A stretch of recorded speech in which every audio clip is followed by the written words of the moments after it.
किसी ने बड़े कमाल की बात कही है कि अगर आप मुझे मेरे सबसे बुरे दौर में प्यार नहीं करते तो आप मेरे सबसे अच्छे दौर में रहने के लायक नहीं हैं। नमस्ते दोस्तों, मैं हूं आरजे कार्तिक। एक बार एक शिकारी जंगल में पहुंचा। शिकार करने के इरादे से उसने अपने तीर पर बहुत खतरनाक वाला जहर लगाया और शिकार को निशाना बनाकर के उसने वो तीर छोड़ा, लेकिन उसका तीर चूक गया और जाकर के लगा एक पेड़ में। एक हरा भरा पेड़, बड़ा सा पेड़ जिसमें बहुत सारे तोते रहते थे। वो जो तीर था वो जाकर के जब उस पेड़ के तने में लगा तो धीरे धीरे वो पेड़ सूखने लगा। उस पेड़ में जितने तोते रहते थे एक एक करके सब छोड़ के जाने लगे। उस बड़े से पेड़ की कोटर में एक बहुत बूढ़ा तोता रहता था जो धर्मात्मा था, बड़े अच्छे मन का था। वो जो तोता था वो उस पेड़ को छोड़ने के लिए तैयार नहीं था। वो जाता था अपना दाना लेके, वापस आकर के वहीं बैठ जाता था, रहता वहीं था। उसके जो साथी थे तोते, उन्होंने आकर के समझाया कई बार कि चलो यहां क्या रखा है, तो खत्म होने वाला है, गिर जाएगा किसी भी दिन। लेकिन वो जो तोता था, वो बूढ़ा तोता जाने को तैयार नहीं था। ये बात देवराजेंद्र तक पहुंची कि ऐसा एक तोता है जो एक पेड़ में जो सूखने को आया है, जिस पर जहरीला तीर लग चुका है, जो खत्म होने का है, उसमें रह रहा है। दाना लेके आता है, वापस वहीं रहता है, छोड़ नहीं रहा है, जबकि उस जंगल में बहुत सारे पेड़ हैं।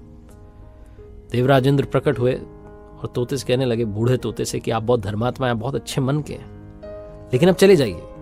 वहां तालाब के पास में बड़े बड़े पेड़ हैं, हरे भरे हैं, उनके कोटर भी बड़े बड़े हैं, उन पेड़ों पर फल भी लगे हैं। आपको कहीं जाना ही नहीं पड़ेगा, आपका काम आराम से हो जाएगा।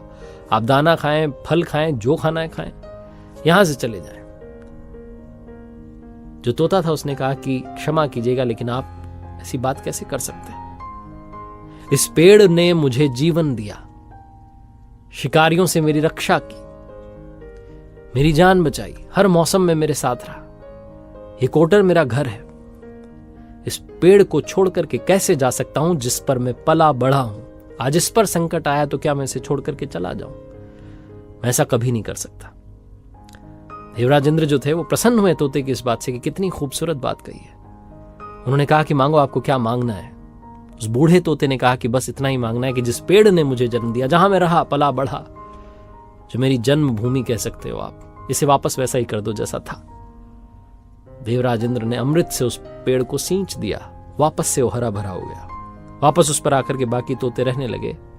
बूढ़ा तोता कुछ समय के लिए और जिंदा रहा, फिर ऊपर चला गया स्वर्ग में, क्योंकि धर्मात्मा था। छोटी सी कहानी, लेकिन समझाती यह है कि जब किसी भी इंसान का बुरा दौर आता है तो इमोशनली वो टूटा हुआ होता है, उसे किसी सहारे की जरूरत होती है, किसी की आवश्यकता होती है। अगर आप ऐसे समय में उसे छोड़कर चले जाएंगे, उससे बात नहीं करेंगे, मुंह मोड़ लेंगे कि ये तो अपने जीवन की सबसे कमजोर अवस्था में आ चुका है, कमजोर दौर में आ चुका है, तो आपसे बुरा कोई नहीं है। क्योंकि आप किसी के सुख के साथी बने या ना बने, आपको हमेशा किसी के दुख का साथी बनना चाहिए। एक बार फिर से वही बात कहूंगा जो अक्सर कहता हूं, ऊपर वाले के आशीर्वाद, अपनी मेहनत और अपनों के प्यार के साथ कर दिखाओ कुछ ऐसा कि दुनिया करना चाहे आपके जैसा।